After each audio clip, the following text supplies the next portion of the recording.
Okay, so some Dhamma instruction before meditation, correct? Yes, please. Okay. So in the last session, after the last session, Venerable Amar Siri and I discussed the word citta again, and he made a very good point. And the question, if for those of you who were at that session, the question was, why do we see in English translation sometimes the word mind and sometimes the word heart? And more recently, probably in translations, mind/heart. And it comes from the word citta.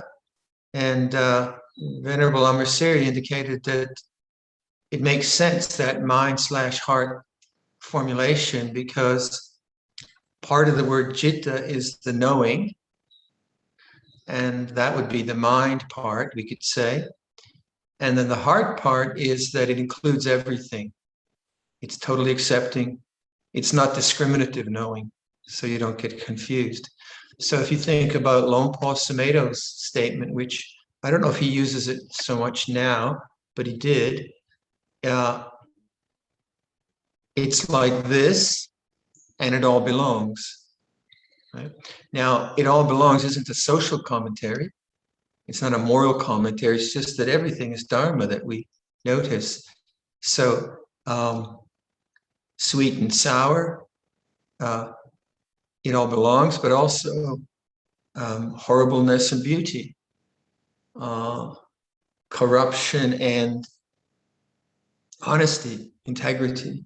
They're all part of the natural way of things.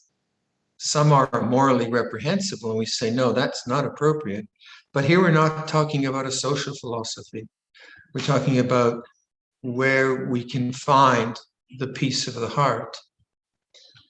So I thought that was a very good point that Venerable Amar Siri made, that the heart is that total openness to all things. But then morally, we don't follow immoral action. We live responsibly. So if I want to not, like if I'm a bhikkhu and I want to go partying at night, I don't do it. I don't think any bhikkhu wants to do that. But we don't do that because it's morally wrong. We're monks, we're renunciants. But we might have the urge to do something, a bit crazy, whatever. Fine, you have the urge, but don't scratch the itch. Just observe, right?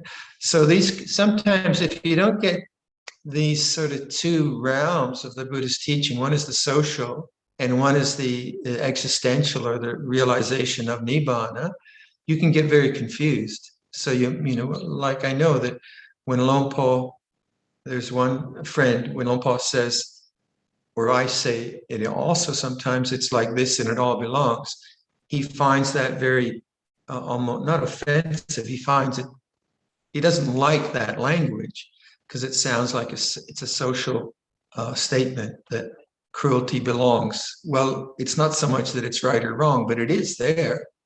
There is cruelty, and we'll do everything we can to prevent cruelty from taking place. So the citta knows all of that in an accepting way, and then sila and responsibility is how we act within that vast realm of possibilities.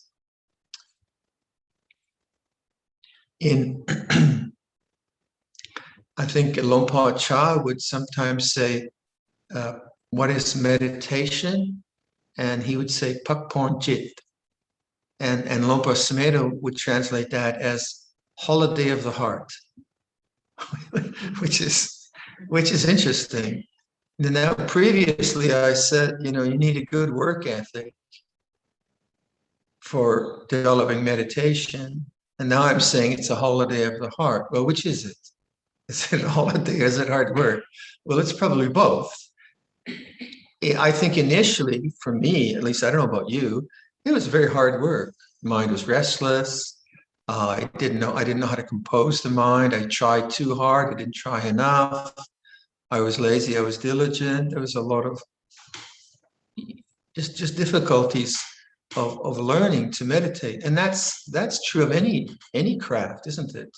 Any skill. If you think about when you started to play badminton or whatever you did, how difficult that might have been, or when you learned how to do QuickBooks and accounting, or when whatever you did, when you started it, you were clumsy, you didn't have the skill, but you had a work ethic, you wanted to learn, you kept at it until you started to get a flow, and you could enjoy badminton or doing QuickBooks or making furniture. It became a much more interesting proposition, much more enjoyable, still challenging.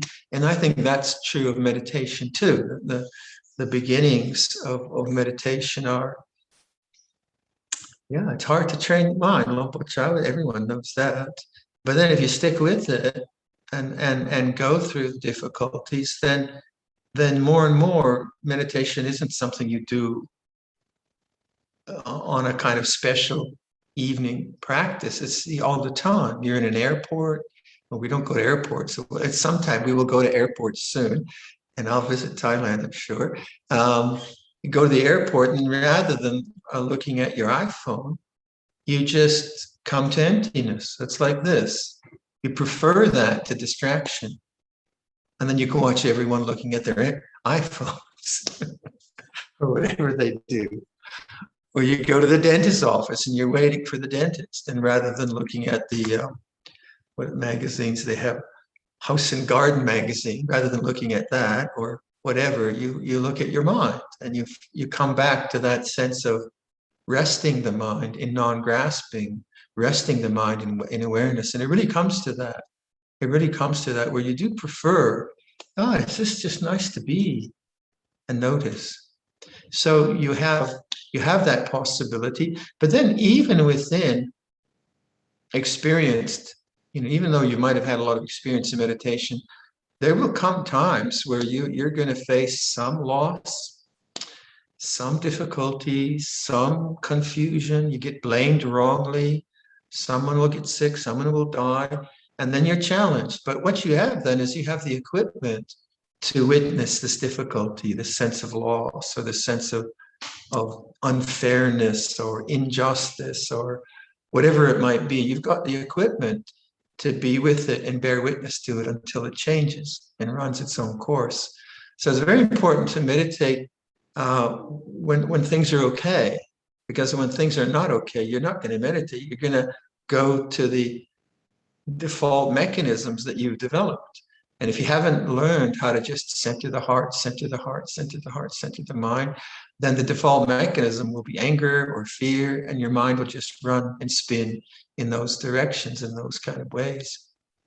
So the fact that the good folk, the angelic folk, the angelic sisters have set up this retreat is a real privilege for us and a real opportunity, not just as an experience in itself, but as an ongoing training to learn how to abide with the heart. If you notice, like, you might, if you're just practicing awareness, you're doing whatever you find good, you might have a lot of thoughts. Thoughts will come, but don't you find at the end of the day you're more peaceful, even though there have been thoughts? And why is that? It's because you're referencing awareness rather than the objects of awareness, rather than the things that you have to deal with. You're resting the mind, actually. You're resting the heart. You're saying, oh, this is thought, this is planning, oh, this is dullness, oh, this is a feeling of success, this is a feeling of failure, this is pain in the knee, this is traffic noise, this is annoyance. And all these different phenomena are coming and going, coming and going, coming and going. You're constantly referencing, and it's changing. That which has a nature to rise has a nature to cease. It's changing. So you're constantly interjecting into your awareness practice anicca sanya. This is changing. You listen to sound, and you just listen to sound, but now you're not concerned about the quality of sound. Is sound constant? No, it's changing. You're listening to change. Is the bodily feelings we have, are they constant? No, they're changing. Heat, cold, pressure, pain, coming and going. And it's interesting, by referencing changing, by referencing anicca sanya, by bringing that up, you begin to touch the unchanging, which is the peace of the heart. That's the kind of paradox of it.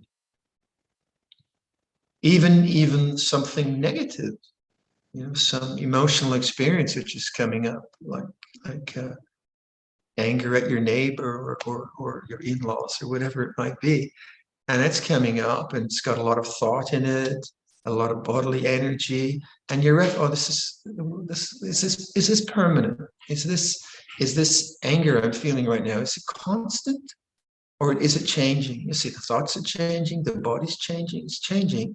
So even though it's unpleasant, you're witnessing it. You're witnessing it, and what do you do when you're witnessing? Actually, you're abiding in the space. You might not notice it. You might not notice it, but you're abiding in the space of the mind rather than being caught and attached to the objects of mind, especially these negative emotions. And then you find you bear witness to it. It goes its own way, and you have no residue. You don't have a bunch of bad memories because you've witnessed it. You released it from the mind. Body awareness is very important in any kind of meditation practice, because the body is a place that you can, the body doesn't lie. Thoughts are always lying. You notice that? Thoughts are always telling you things. Blah, blah, blah, blah. Don't believe any of it. Whereas the body, like if I'm feeling stressed about something, the body's going to say, this is stressful. If I'm feeling love and open-heartedness, the body would say, yeah, this is good. Go for it. This is a good feeling. Follow that, pursue that, make that stronger. If I'm feeling relaxed, the body will say, yeah, that's all right. That's okay. If the body's just like really, really tense, no. So if you're listening to the body, you're listening to whatever the bodily energies are telling you, you intuitively kind of figure, well, that's not a good direction, or that is a good direction, right? So just think about the aspects of love in the Buddhist sense, not romantic love in the sense of longing. Romantic love has longing and attachment in it. It also has metta and karuna in it, but it's also, my perception of romantic love is that it is conjoined with longing and certain kinds of attachment, which is fine. But metta bhavana has no longing in it. It covers all beings equally. It doesn't differentiate. That's the idea. And compassion and joy. Yeah. So you're like, we've had a lot of guests this weekend. Now that the COVID, many people have been double vaccinated, and more guests are coming, which is delightful. So we've had children at the monastery, and they're just so sweet and lovely, and their energy is so kind of honest and straightforward. It's just delightful for the heart. I can feel that. I can feel that in my body. Right? I can notice that as a receptivity to a human interaction. I say, yeah, that feels wholesome. That feels really, really wholesome. I think I'll try to cultivate that. And I can cultivate that by what? In the evening, I can remember those children. And I can remember that feeling. Yeah, I think I'll do that that sounds really, really good. On the other hand, I can get annoyed at someone, and then I can feel that. I say, wow, that's yucky. I can walk away from it. I think, oh, I don't like the echoes of that. In meditation, I'm going to feel the echoes of having gone that direction. No, that's not, I don't want to do that. I don't want to go there. That doesn't feel skillful. And so next time that situation arises, I'm more careful in my body. Oh, be careful now. This is arising. Don't follow that. So the body is very intelligent in that way. Very immediate. The intelligence is very, very immediate. It's not mediated by opinion. right? It's always there. So body awareness is tremendously helpful for understanding yourself and understanding your relationship to the world. And so that I thought we could do some meditation and reflection on the body. These aren't the reflections of they're not concepts, obviously. The feeling of the body is not a concept. So what I'll do is I'll just walk through a typical body awareness kind of practice, which most of you've done, and I'll name certain parts of the body. Remember, we're not conceptualizing. So if I ask you to feel your shoulders, it's not to think about your shoulders. Concept is different than feeling, obviously. So you're just getting right to the sense experience before it's mediated through concept. So the concept of pain, yeah, is different than the feeling of pain. The concept of relaxation is different than the feeling of relaxation. And so then that takes you to a sense of, eventually, to what we call whole body awareness. And that's what I use in Yoga Nidra, in lying down meditation. I encourage that in my own practice, whole body awareness. So then the ideas that I've been suggesting, that the body is in awareness, those make a lot of sense to me. I don't know if they do for you, but that's the language I'll use. You could try it, see how it works. And then if you're doing lying meditation or whatever meditation, sitting, you see that there is awareness and there is the changing bodily feeling. And who am I in all that? Am I the body? Is that my real identity? If it's my real, but this body is just a changing phenomenon of pressures and heat and pain and pleasure. It's just moving and changing and moving and changing. So then if I use anicca sanya on bodily sensation, I start to see that my identity with the body is true in some extent. The pain I feel in my knee is different than the pain you feel in your back. Sure, that's true. But is there not another dimension? Is there not a dimension which is not the body? And the suggestion is the citta, jitwa, the knowing and accepting is that space which is not the body. It's not dependent on the body. And you learn that by coming to whole body awareness, which I'll describe, most of you know, and then witnessing change. This is changing. And you start to, because attachment to the body is a really fierce thing, isn't it? A very fierce thing. And it's necessary biologically, right? If we were just kind of, oh, I'm not attached to the body, you can cut my arm off. Well, not really. Please, don't do that. I need my arm. I need both of them, in fact. So that would be really silly. That would be silly nonsense.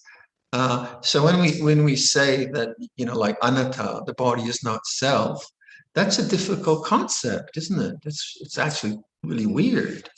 Think about it. And this takes you to that kind of consideration, to practically, not just theoretically, as a sort of Buddhist philosophical position. You begin to witness that the body is an object in awareness. So let's do some body meditation. And again, I'll set the clock for 45 minutes and I'll describe most of you've done this, but it's just good to go through it. And then we'll just sit silently for the rest.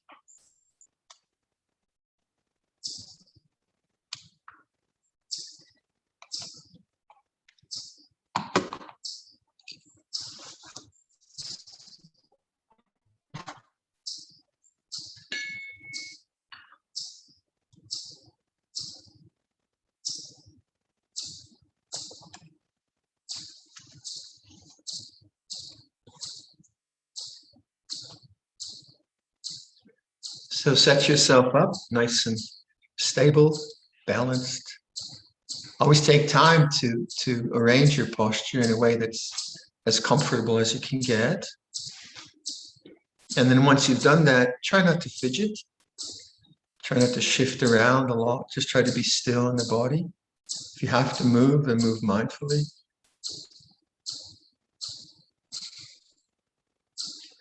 Establish awareness by listening to the chipmunk. I don't know if you can hear, it's very loud in our room here. That high squeaking sound, that's a chipmunk.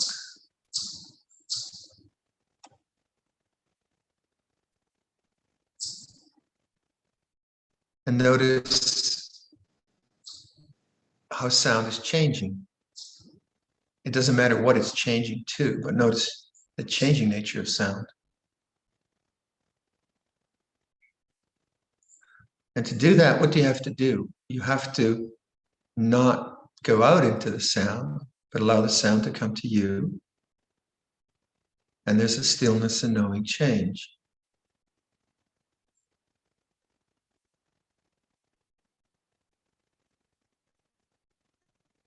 Notice the stillness of awareness.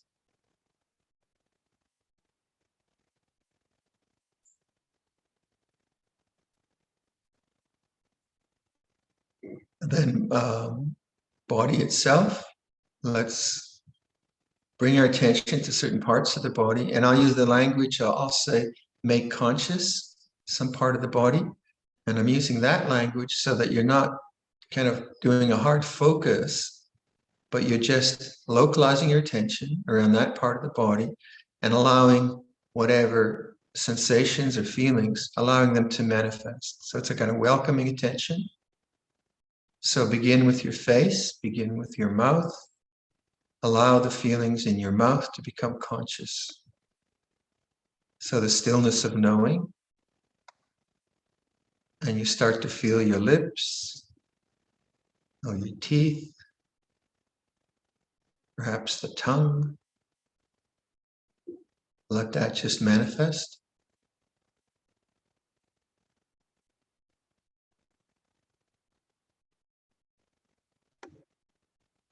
So the knowing of sensation rather than defining the mouth as a concept.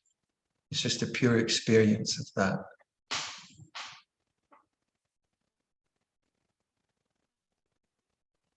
And then compose your attention on those sensations, collected attention.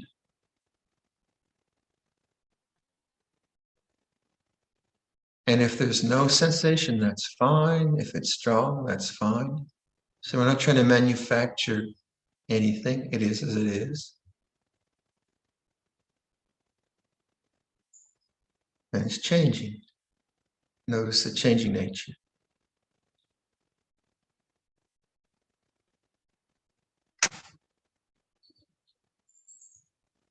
Bring attention to your ears, the outer structures,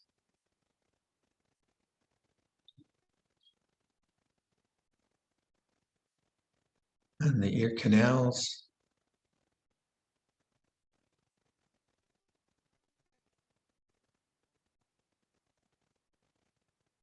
And notice how that's also changing.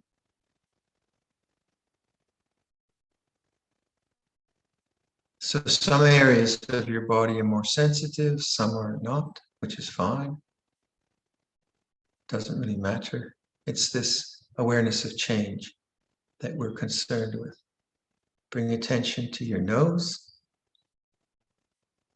the bridge of the nose, and the nostrils.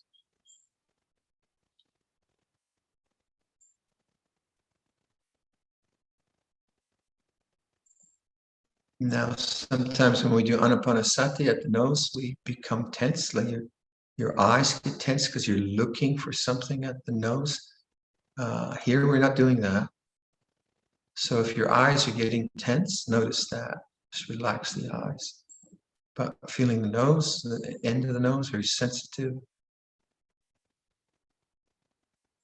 So you can notice the difference between in-breath and out-breath.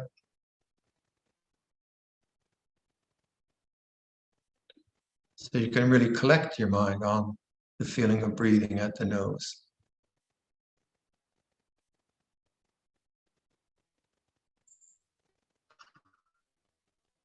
And that's changing.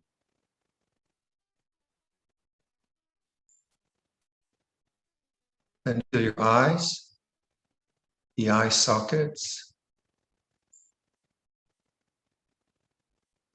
and the eyes themselves.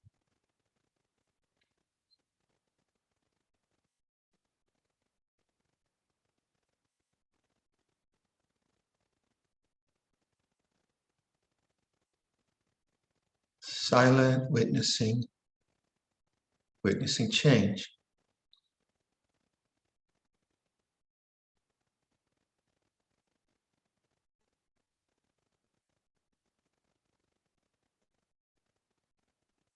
Then feel your temples, forehead.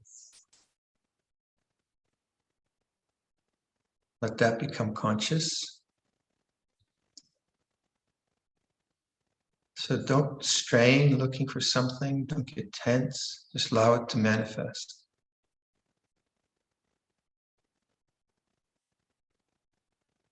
And the top of the head.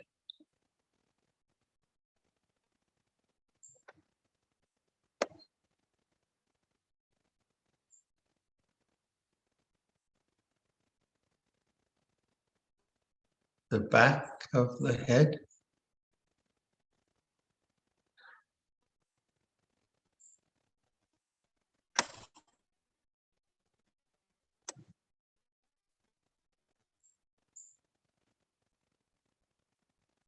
Feel the neck, the throat, the back of the neck.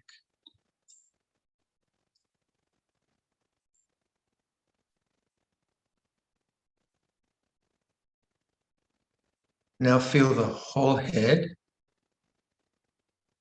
as a changing set of sensations in awareness. This isn't a concept.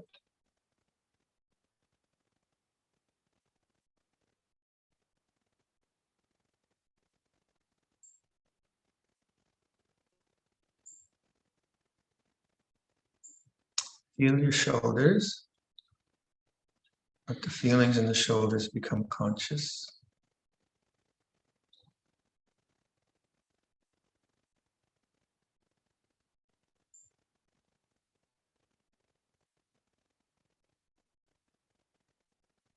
Then travel down the arms, the upper arms, the elbows, forearms, hands.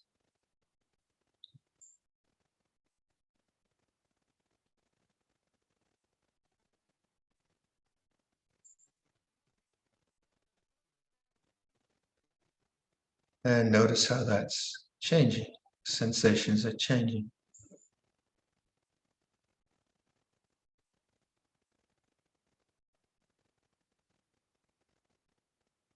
Come to the chest area or the upper torso. Feel the clothing, pressure on your body.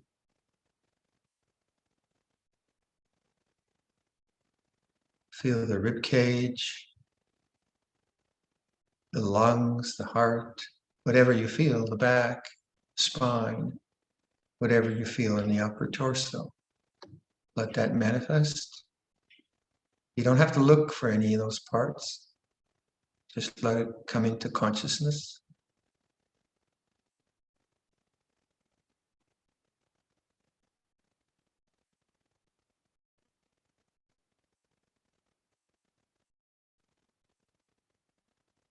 And notice that it's changing.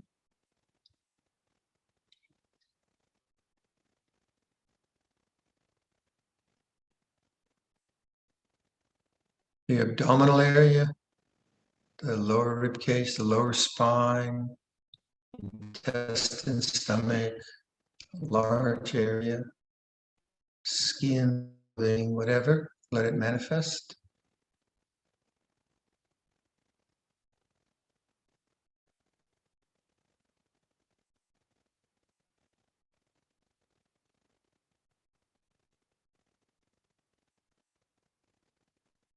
And that's changing.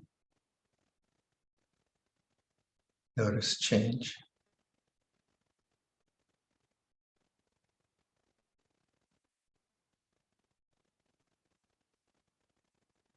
Pelvic area, the reproductive organs, bones, skin.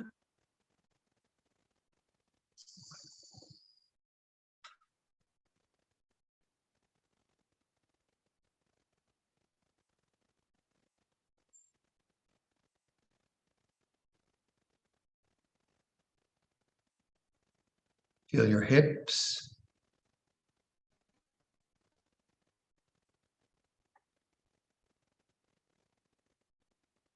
And down the thighs, knees, lower legs and feet.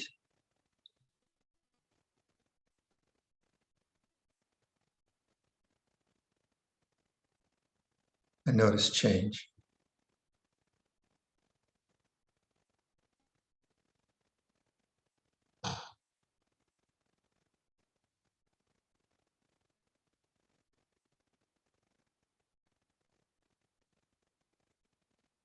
Now, kind of step out, as it were. Notice the whole body. Now, not as a concept, but as an actual experience of changing pressure, heat, sensation. You don't have to define it. Let it just manifest.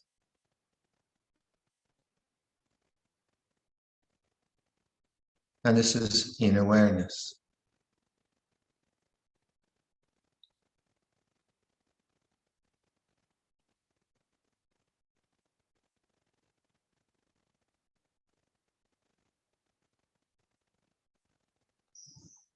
Notice the changing nature of bodily sensation.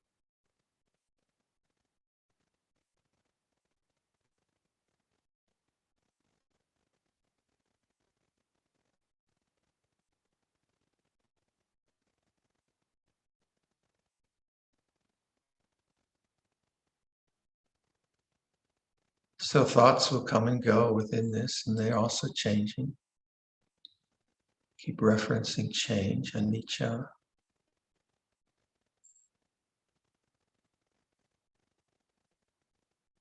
So you could abide in that way, just witnessing bodily sensation changing.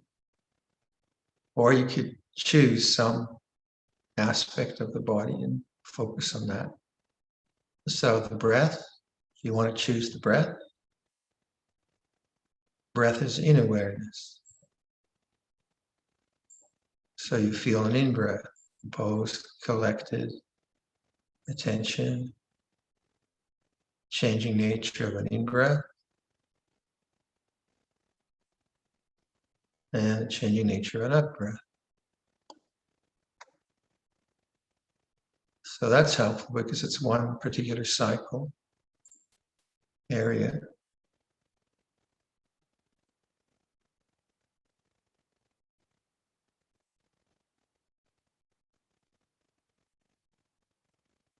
So use that if you like, or whatever aspect you want of that. I'll be quiet now and just sit quietly for the rest of the time.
So,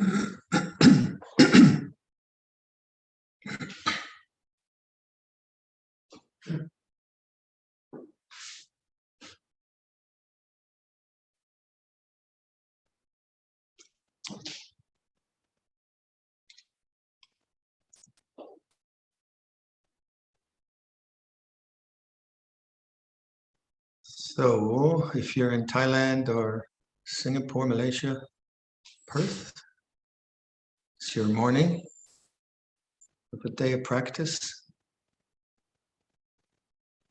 So this anicca sanya, perception of anicca, hopefully you see how when you have that perspective, you begin to understand what non-grasping or non-attachment's about.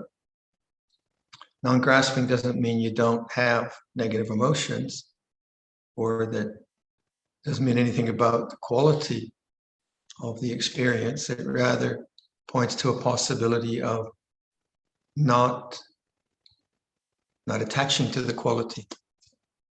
And so you still know what's going on, but you know it from a witnessing rather than a judging or a wanting. So one of the things very important that you learn in meditation is the experience of discomfort and pain. And there's the meditation, the body being what it is, there's a lot of discomfort. Now, if it's really, really painful, then obviously you change the posture. But just your garden variety discomfort, a bit of pain here, or it's too hot, or there's too much noise, or someone, like on a retreat, usually someone's breathing too loud, and serious things like that. And so there's a lot that can go on, which is not hugely uncomfortable or hugely unpleasant in a way that it overwhelms you, but it's just enough to irritate you. And that's very good, because that's the kind of stuff you can work with. If it's overwhelming, like if your body is overwhelmingly painful, you can't really work with that. You got to walk away from it. That's what your biology is saying. This is too much. So you never want to push yourself and end up having a knee operation. That's not a good idea. But the body being what it is, because that has a lot of discomfort. If you take the opportunity during the meditation, when discomfort arises in whatever sense base is coming up. So like if it's like too stuffy and too hot, and you don't want to go turn the air conditioning on, right? And that's the nature of the experience. You actually make conscious, so this is stuffy, this is hot, this is what it feels like. And then you try to relate to it as witnessing change. Now, the experience of stuffy and hot is unpleasant. That creates the desire to get rid of it, obviously. You can go with the desire, that's fine. But you can choose, well, it's not life-threatening. It's not dangerous. What if I use this opportunity now to actually witness the unpleasant and see what happens? If I witness the unpleasant as changing, that takes some intention, some interest, some challenge, that kind of stuff. And then you witness the unpleasantness of it as change. Then slowly, you begin to see, well, the unpleasantness is an object, but this witnessing is actually very peaceful. So you can have a meditation which has discomfort in it, and you relate to the changing nature of discomfort. And what happens is you feel peaceful at the end of the meditation. Why? Because you have not attached to desire. Now that desire is biological, it's necessary. So you don't want to dismiss pain and hurt yourself. That's what young monks often do. And they just push themselves. I'm going to push through pain. I'm going to fight pain. And they have knee operations and things like that. So there's a difference between being some kind of warrior and being a Buddha, I would say. And Buddha consciousness is awareness of appropriateness of action. It's not just some kind of fierceness. And it's a very important actually lesson to learn how you can witness the uncomfortable. Because if you keep doing that in meditation, and you notice in meditation that quite often when discomfort arises, when unpleasantness arises, you want to go. You look at the clock, you think, oh gosh, 20 more minutes. Maybe I'll just make it a short meditation today. Or 20 more minutes. Oh gosh, I need to answer those emails. That's much more important, whatever. So the desire mind creates a sense of self, right? And it creates time. I'm someone now. There's 20 more minutes left. This is taking too long, blah, blah, blah. So the sense of self arises with desire. And that's what dependent origination is about.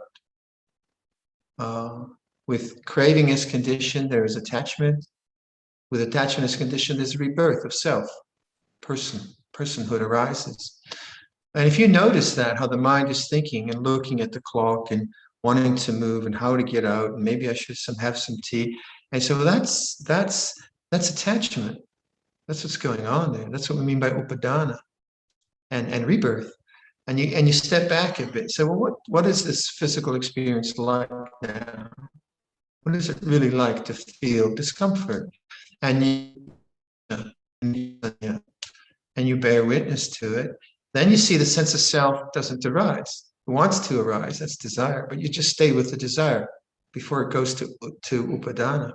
And as you're witnessing that way, the desire doesn't have any power, and your mind realizes peace. And that's what we mean by nirodha, the third noble truth, the cessation of self, cessation of suffering is there all the time. So it's a possibility, but so is the arising of suffering. And so in that little model, you have the whole paticca samuppada operating. Just in that model of with unpleasant as condition, there is desire for pleasant. Yeah, that's natural. And now you're going against the itching and scratching syndrome.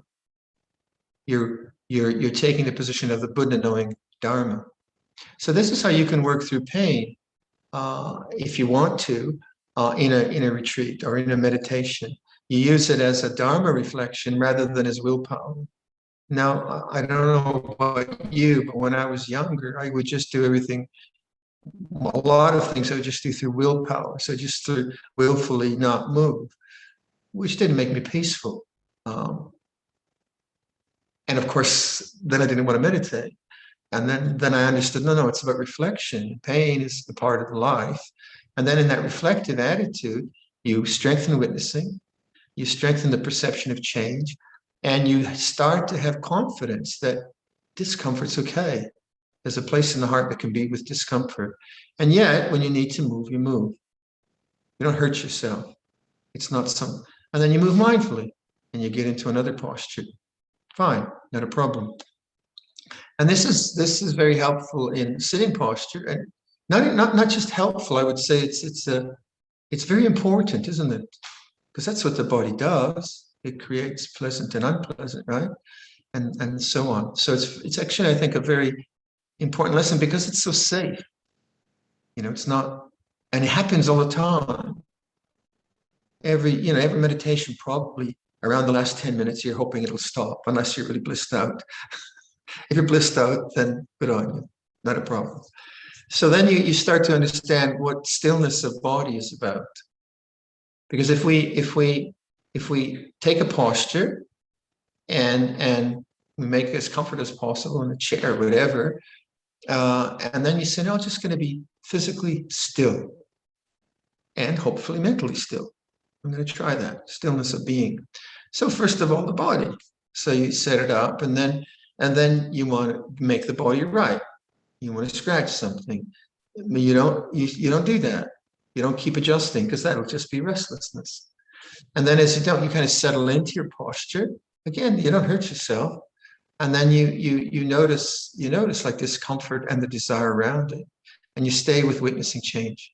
So by picking up anicca sanya as right thinking in this sense, right contemplation, you have a perspective which always leads to non-attachment, non-grasping, to nirodha, cessation of suffering.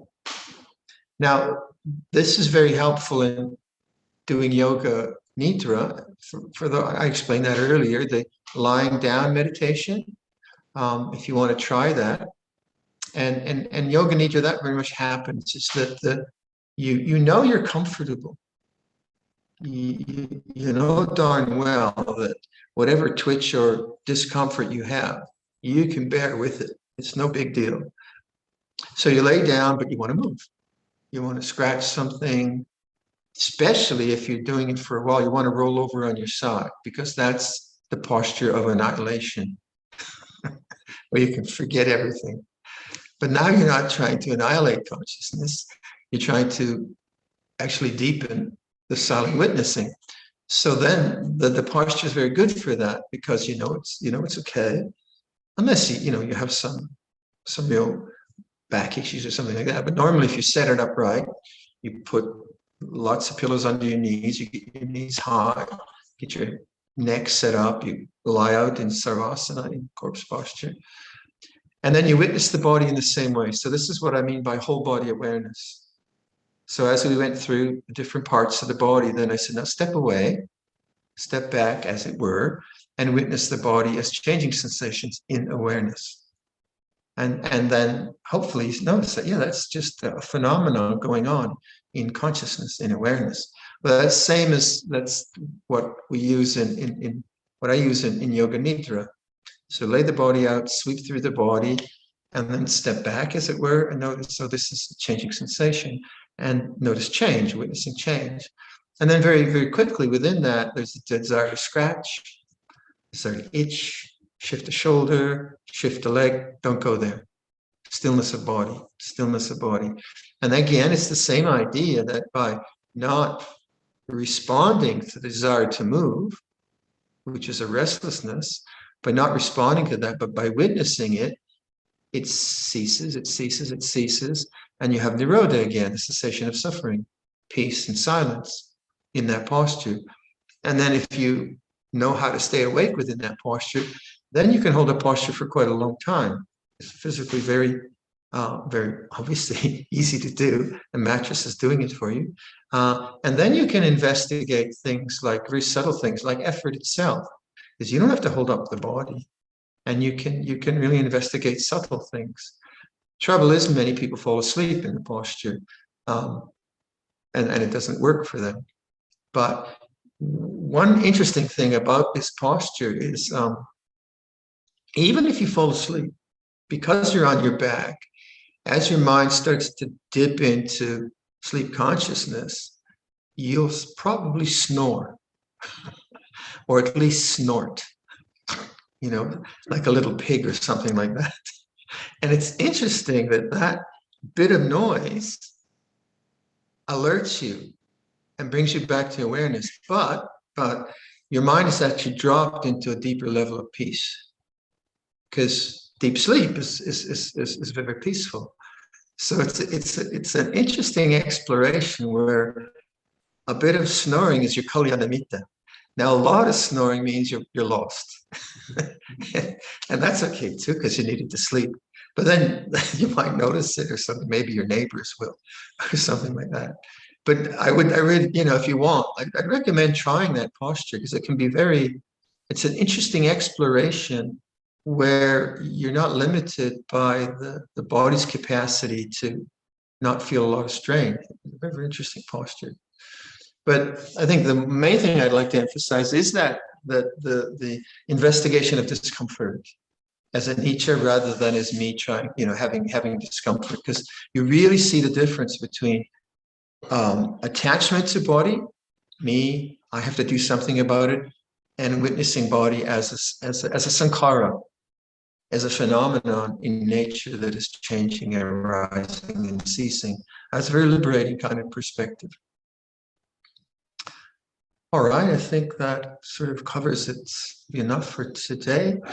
Shall we finish with the metta chant? Yes? And then Vibhoni, you can finish with the Araham. So please do join if you want. This is what should be done by one who is skilled in goodness and who knows the path of peace. Let them be able and upright, straightforward and gentle in speech, humble and not conceited, contented and easily satisfied, unburdened with duties, and frugal in their ways, peaceful and calm, and wise and skillful, not proud and demanding in nature. Let them not be the slightest thing that the wise would later reprove, wishing in gladness and in safety. May all beings be at ease, whatever living beings there may be, whether they are weak or strong, omitting none, the great or the mighty, medium, short, or small, the seen and the unseen, those living near and far away, those born and to be born. May all beings be at ease. Let none deceive another or despise any being in any state. Let none through anger or ill will wish harm upon another, even as a mother protects with her life her child, her only child, so with a boundless heart should one cherish all living beings, radiating kindness over the entire world, spreading upwards to the skies and downwards to the depths, outwards and unbounded, freed from hatred and ill will, whether standing or walking, seated or lying down, free from drowsiness. One should sustain this recollection. This is said to be the sublime abiding, by not holding to fixed views, the pure-hearted one, having clarity of vision, being freed from all sense desires, is not born again into this world. Face the shrine. Arahang Samma Sambuddho Bhagava Buddhang Bhagavantang Abhivatemi Sawakato Bhagavata Dhammo Dhammang Namasami Supatipanno Bhagavato Sāvaka Saṅkho Saṅghang Namami. 3 bows in respect to Luang Por, please. First bow. Second bow. Third bow.